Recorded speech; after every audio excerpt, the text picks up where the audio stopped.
Salutare prieteni, am ieșit la detecție, se pare că la primul semnal avem noroc. Am găsit o monedă romană. O să revin cu poze după ce o curăț. Ne vedem la următorul semnal.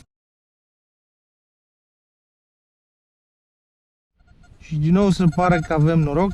La al doilea semnal, o altă monedă, posibil tot romană. Revin cu detalii după ce o curăț. Hai, ne vedem la următorul semnal.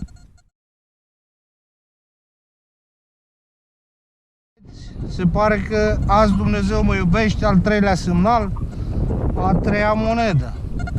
Posibil și asta tot romană, habar n-am. Revin cu fotografii.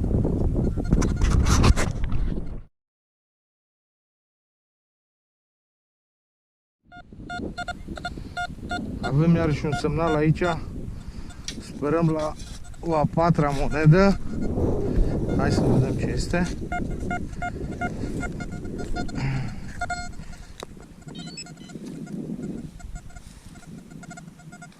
Hai să vedem. Opa.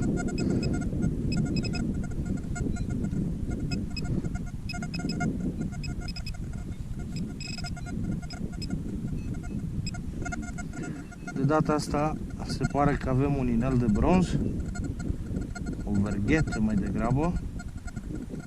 Da.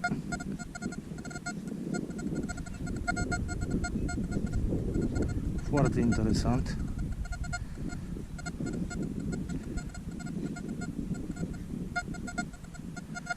Hai.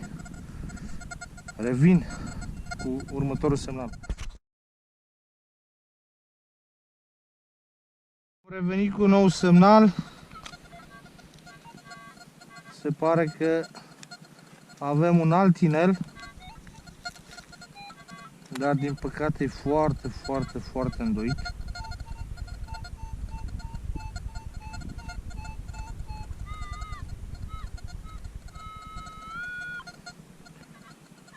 Da, o zi cu multe realizări. Revin la următorul semnal. Hai că avem iar un semnal interesant aici. Hai să vedem ce este.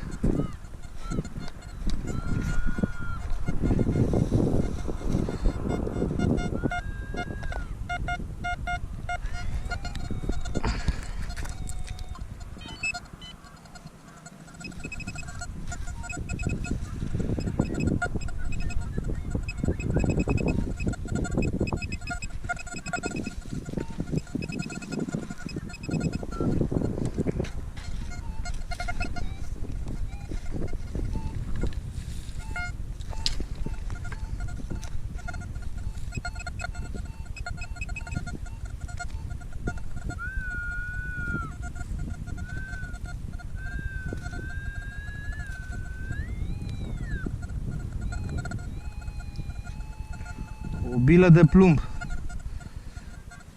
Chiar mă întrebam când o să apară bilele de plumb și glonțele. Hai, mergem mai departe. Un nou semnal. Hai să vedem ce e. Cred că e fier.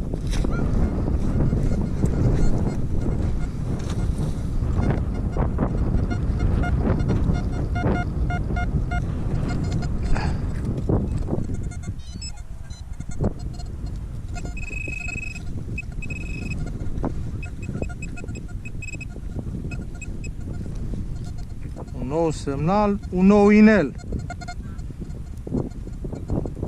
Mamă, superb! Forma de inimă,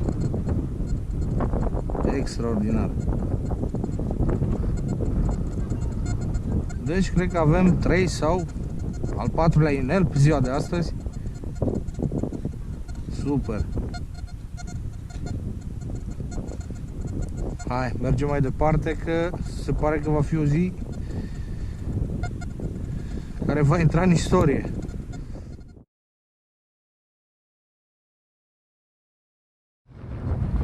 Băi băieți, o luăm către casă că se pare că vine ploaia. Nu ne lasă să ne continuăm activitatea. Haideți să vă arăt ce am găsit astăzi. Cam asta ar fi recolta pe ziua de azi. 3 inele, 3 monede romane, posibil romane, și o bilă de plumb. Hai, până data viitoare, toate cele bune!